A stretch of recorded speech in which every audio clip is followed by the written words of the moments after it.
Hello dear students, कैसे हैं सभी। First of all welcome on my channel science वाला।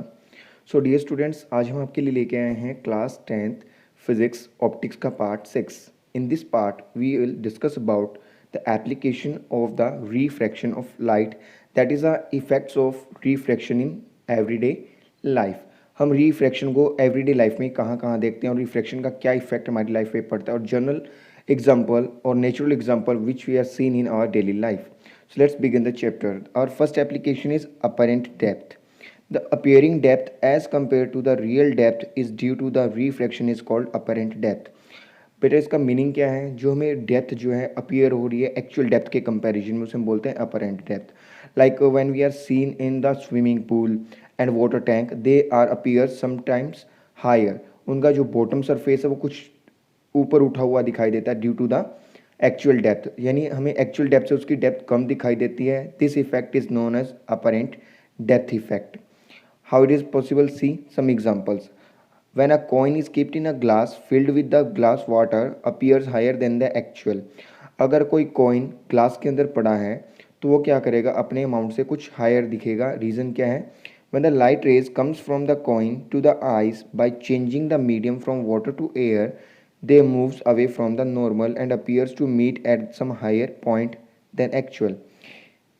अब इस देखिए डायग्राम में, the ray of light comes from coin. Coin में से जो रे ऑफ लाइट आ रही है, we know that water is a denser than air. Air is a rarer medium and we know very well when the light ray comes from denser to rarer medium moves away from the normal, so it can bend away from the normal, and this line is becomes perpendicular, so it does not change its path. It becomes on a same path.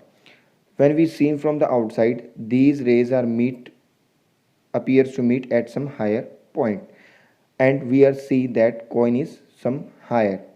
हमें लगेगा coin थोड़ा सा ऊंचाई पर है, और जब coin ऊंचाई पर है तो उसका बॉटम सरफेस भी क्या दिखाई देगा? कुछ ऊंचाई पे देगा. This effect is known as apparent depth. हमें दिखाई देगा कि उसका जो डी डैश है ये उसकी अपीयर्स होती हाइट होगी, और एक्चुअल हाइट उसकी डेप्थ जो होगी वो क्या होगी? डी होगी. Clear? This is the main effect. When the light ray comes from denser to rarer, moves away from the normal, is a reason for the appearing depth. Next example, a pool or water tank appears to be less deep than it is actually due to the refraction. Light ray comes from the bottom of the pool, bends away from the normal and appears to meet at some higher point than actual. See, हमारे पास कोई pool है, water tank है, कुछ भी है, तो उसमें से भी क्या होगा? किसी पार्टिकुलर पॉइंट से या बॉटम सरफेस या किसी भी पॉइंट से रे ऑफ लाइट जो निकल रही होगी, आउटसाइड आ रही होगी, they are bend away from the normal because they are comes from denser medium to rare medium. और जहाँ पे भी ये दोनों लाइट मिलती हुई दिखाई देंगी, they appears to meet. This is the appearing depth of the pool or water tank. जैसे आपका दिखाई दे रहा होगा, इस पॉइंट के ऊपर ये अपीयर होती हुई दिखाई दे रही है. So this is a apparent depth of pool. ये वैसा ही है जैसे हम स्विमिंग पूल में नहाते हैं तो पूल के अंदर हम देखते हैं हमारे पैरों की हाइट कम दिखाई देती है. This is due to the effect of apparent depth due to refraction of light. Third example is the star seems higher than they are actually due to the atmospheric refraction.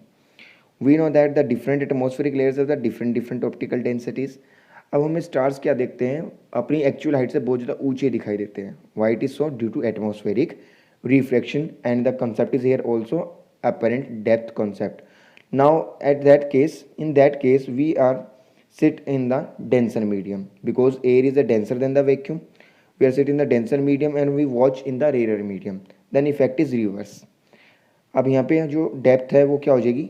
और ज़्यादा दिखाई देगी, यानी कि height जो है वो और ज़्यादा दिखाई देगी. The light ray comes from the vacuum or space. From the stars, they bends towards the normal. अब यहाँ देखिए स्टार्स जो है वैक्यूम के अंदर है, वहाँ से लाइट रे denser medium different optical densities में एंटर करेगी. जैसे जैसे वो एयर में एंटर करेगी नॉर्मल की तरफ बेंड होती जाएगी, फिर और डेंसिटी होगी तो और ज़्यादा बेंड होगी, और डेंसिटी होगी तो और ज़्यादा बेंड होगी. बट फाइनली हमें जहाँ मिलेगी उससे अपीयर्स होती हुई दिखाई देगी किसी एक हायर पॉइंट पे. तो ये अपरेंट डेप्थ का बेटा उल्टा इफेक्ट हो जाता है जब हम डेंसर से रेयर में देखते हैं. ये वैसा ही है जैसे हम पानी के टब में सोकर ऊपर की छत को देखते हैं तो उसकी हाइट ज़्यादा दिखाई देगी. सेम इफेक्ट स्टार्स के साथ होता है. The light ray comes from the vacuum or space. Stars, they bend towards the normal due to the increasing optical densities, and there appears to meet at some higher point than actual. So that's why stars are seen on their virtual position, and these both positions are merged together and also produce a twinkling effect. Clear? The next application is TIR, that is also known as total internal refraction. It is a phenomena in which a ray of the light comes from denser to rarer medium, then it reflects back to the same denser medium. अब बेटा इसमें क्या है, जब light denser से rare में enter करती है, ये सिर्फ इफेक्ट है डेंसर से रेयर के लिए, only from denser to rare medium, that means more optical density to less optical density medium, reflects back to the same medium. अब उसमें क्या करेगी, राइट रिफ्लेक्ट हो जाएगी. This effect is called total internal reflection और TIR. For this effect, we have learned some terms before this. Critical angle C. It is defined as the angle of the incidence that provides an angle of reflection of 90 degree. ये वो angle है जिससे light enter कर रही है boundary से, और वो रिफ्लेक्शन एंगल कितना कर दे, हमारी नॉर्मल के अलोंग रिफ्लेक्शन एंगल को कितना कर दे, 90 डिग्री कर दे. That is known as critical angle. वो इंसिडेंट एंगल जो रिफ्रैक्शन एंगल को कितना कर दे, 90 डिग्री कर दे, that is known as angle of critical. Critical angle for the water and air boundary is 48.6. जो एयर और वाटर की बाउंड्री है, यानी जब वाटर में से लाइट निकलती है और एयर में एंटर करती है, और एयर में निकलने के बाद उसका रिफ्लेक्शन एंगल क्या हो जाता है, वाटर के सरफेस के पैरेलल, यानी कि 90 डिग्री हो जाता है नॉर्मल के साथ में. वो कितने डिग्री से निकलेगी वाटर के अंदर से, 48.6 डिग्री से निकलती है. Then are the grazing emergence. When the refracted ray, not a reflected, it's a refracted ray parallel to the boundary, then it is called grazing emergence. जब हमारा एंगल ऑफ रिफ्रैक्शन 90 डिग्री बन जाता है तो हमारी इमर्जेंस कैसी हो जाती है, parallel to the boundary of surface हो जाती है, उसमें बोलते हैं ग्रेजिंग इमर्जेंस. अब ये सारी जो बातें आपको यहाँ दिखाई देगी फिगर में. Here we suppose where the two medium having the densities different, mu2 having the greater density, mu1 have less density. In outer medium having the less density, inner medium have more density. Light ray comes from the inner medium, denser to rarer, bent away from the normal. This is angle of incidence, this is angle of refraction. When the light ray, अब ये देखिए angle of incidence जैसे जैसे increase होता जाएगा, angle of reflection भी क्या होगा, increase. At this time angle of incidence cause the make the angle of reflection is 90 degree. जब incident angle of reflection 90 degree बनाएगा, then this incident angle is known as critical angle. इस time ये incident angle क्या हो जाएगा, हमारा critical angle कहलाएगा. ठीक है. और जब ये light ray parallel to surface हो जाएगी, that is known as grazing emergence. अगर क्रिटिकल एंगल से ज़्यादा हो गया, अगर एंगल हमारा क्रिटिकल एंगल से ज़्यादा होगा, then light ray bends inside the same medium, and that is known as reflection. That is known as reflection और total internal reflection. I hope ये क्लियर हो गया होगा आपको टोटल इंटरनल रिफ्लेक्शन कैसे हुआ. Now condition for TIR.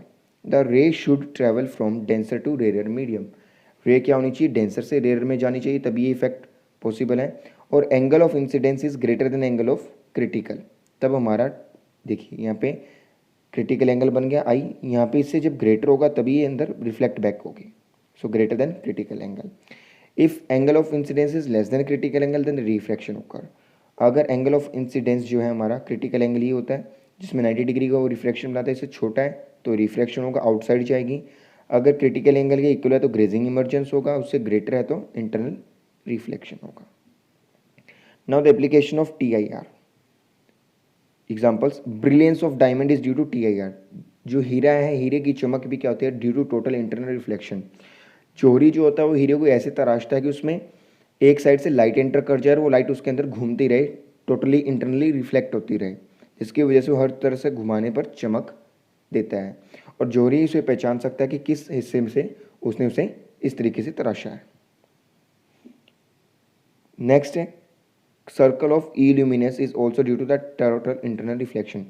अब circle of illuminous क्या है, जब भी हम जाते हैं पार्क्स वगैरह में तो वहाँ पे हम शावर्स देखते हैं, शावर्स में लाइट लगी होती है. अब वो लाइट साइड से दिखाई नहीं देती, बट थोड़ा पास जाने पे वो दिखाई देने लगती है. उसका रीज़न यही है आपका सर्कल ऑफ इल्यूमिनस. अब यहाँ देखिए इंसिडेंट रे जब निकलेगी इसमें से, जब आपकी रे निकल रही है ये यहाँ जाएगी और ये वाली यहाँ जाएगी।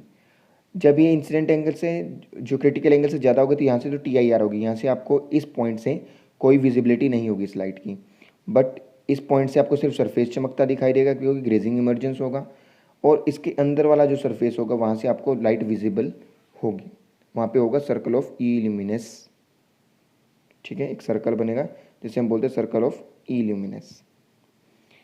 ये इफेक्ट हम देख सकते हैं वाटर से जब लाइट आ रही है किसी भी शावर के अंदर, और जो आपका है फुहारा लगा हुआ है जहाँ भी फाउंटेन्स है। नेक्स्ट है mirage. On the hot summer noon in the deserts the layer of the air near the earth surface is warmer and rare as compare to the layer above the which create the illusion of water. हम जानते हैं कि summers में क्या होता है, जब भी गर्मी होती है तो उसकी सैंड के नियरेस्ट लेयर्स क्या हो जाती हैं, गर्म हो जाती हैं, and we know that the air when it's become hot are lighter and raise up, ऊपर उठ जाती हैं। इससे क्या होता है कि नीचे की जो एयर की लेयर्स है वो लेस डेंसर हो जाती है as compare to upper layer. This density effect, ऊपर की लेयर ज़्यादा डेंसर होगी तो ऊपर से जो लाइट आ रही है वो डेंसर से रेयर में आ रही है। जब भी डेंसर से रेयर में लाइट आएगी तो कौन सा इफेक्ट प्रोड्यूस होगा, TIR, टोटल इंटरनल रिफ्लेक्शन। जैसे जैसे लाइट आएगी और due to different density change होने से, कम होने से ये लाइट बेंड होती जाएगी और एक पॉइंट में ये पीछे से इमर्ज होती हुई दिखाई देगी हमें। जब ये आगे टोटल इंटरनली रिफ्लेक्ट हो जाएगी, सेम मीडियम में सरफेस से टकरा करके रिफ्लेक्ट हो जाएगी, जब हम इसे देखेंगे तो हमें नीचे कहीं जाती हुई मिलती हुई दिखाई देगी। This can create the illusion of water in the summer days in desert and on the roads. जब भी हम रोड पे ट्रैवल करते हैं, हाईवेज पे या रोड पे गर्मियों में ट्रैवल करते हैं तो हमें ऐसे लगता है कि आगे पानी है, बट आगे पानी नहीं होता। This effect is known as mirage effect and the reason is total internal reflection. Next is application is optical fiber. Optical fiber is used in nowadays for the telecommunication transmission of signals.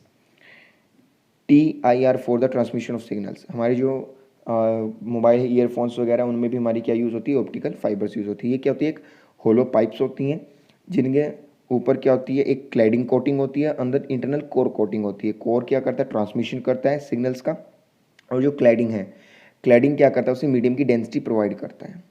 So cladding की जो density 1 है वो less denser होगा और core की density ज़्यादा रखते हैं, यानी इंटरनल वाले की हाई रखते हैं। तो जब भी डेंसर से रेयर में आएगी तो टोटल इंटरनल रिफ्लेक्शन हो जाएगा। Third is atmospheric reflection due to the different optical density of atmospheric layers. It is shows the some effects of reflection. Star seems higher than the actually, ये भी हम discuss कर चुके हैं। Then twinkling of stars, it is also due to the atmospheric reflection. तारों की जो चमक है, टिमटिमाना, that is due to the atmospheric reflection. Explanation: the continuously changing the atmospheric layers densities refract the light of the stars in different amount from the moment of the next moment.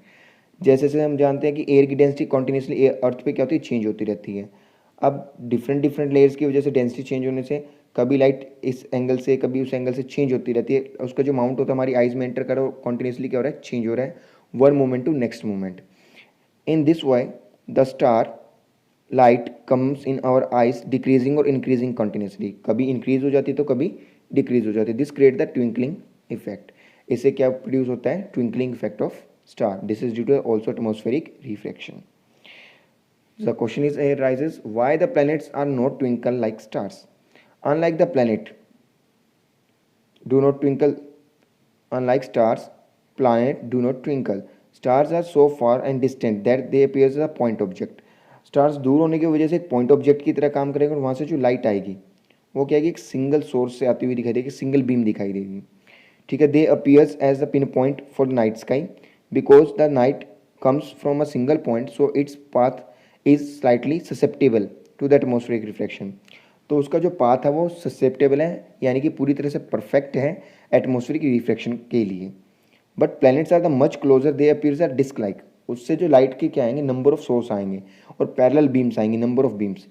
They appears the size usually than larger than the pockets of airs. Air की pockets जो अब देखिए दूर है तो light छोटे point की तरह काम करेंगे, तो एयर पॉकेट में से वो रिफ्लेक्शन प्रोड्यूस करेंगे। बट यहाँ पे क्या है, एयर पॉकेट से बड़ा होगा। एयर पॉकेट का मतलब जहाँ से वो रिफ्लेक्शन प्रोड्यूस करते हैं।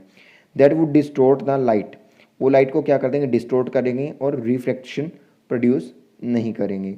So the effect of reflection cancel out.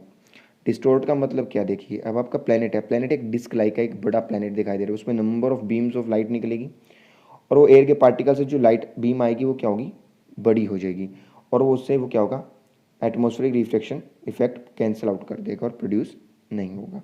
This is a reason when the planets are not twinkle. Next application is advanced sunrise and delayed sunset. We can see the sun about 2 minutes before the actual sunrise. हम जानते हैं जो सन हमारा है 2 minute पहले हम देखते हैं एक्चुअल सनराइज से, and 2 minutes after the actual sunset, यानी टोटल जो हमारा 4 मिनट्स का इफेक्ट पड़ता है due to atmospheric reflection. The actual sunrise takes place when the sun just above the horizon, but due to the atmospheric reflection see the 2 minutes before the above the horizon. Atmospheric reflection से हमें थोड़ी देर पहले दिखाई दे जाता है horizon से। The actual sunset is takes place when the sun just below the horizon, but due to the atmospheric reflection we can still see the sun about 2 minutes after the sunset below the horizon. So total day timing increasing 4 minute due to the atmospheric reflection. अगर ऐसा question आपसे पूछ लिया जाए कि अगर अर्थ पे atmosphere ना हो तो कितने दिन मिनट का इफेक्ट पड़ेगा दिन में, the days are 4 minute shorter, 2 minutes due to the sunset और 2 minutes due to the sunrise. अब यहाँ देखिए बच्चों क्या कॉन्सेप्ट है। आपकी अर्थ पे डिफरेंट डिफरेंट एटमॉस्फेरिक लेयर्स हैं। अब ये हमारा ओरिजिन हो गया, जो हमारा स्ट्रेट लाइन होती है उसे हम ओरिजिन कहते हैं। आंखों के सामने हमारी स्ट्रेट लाइन है। अब सन हमें अपीयर्स तो यहाँ होगा बट एक्चुअली में क्या है, यहाँ पे है ड्यू टू एटमॉस्फेरिक रिफ्लेक्शन। जो लाइट रे आएगी वो बेंड होती जाएगी और हमें कहाँ से आती हुई दिखाई देगी, किसी एक हायर पॉइंट से दिखाई देगी। अब सन सेट होने के बाद में हमें 2 मिनट ऊपर दिखाई देगा, और सेम रीज़न से सन यहाँ पे नीचे होगा फिर भी हमें ऊपर पहले से ही दिखाई दे जाएगा 2 मिनट पहले। ये आपका इफेक्ट है एटमॉस्फेरिक रिफ्लेक्शन का। I hope all application of atmospheric reflection and are clear to you. So thanks and have a nice day. Please like, share and subscribe our channel for upcoming notification and press the bell icon.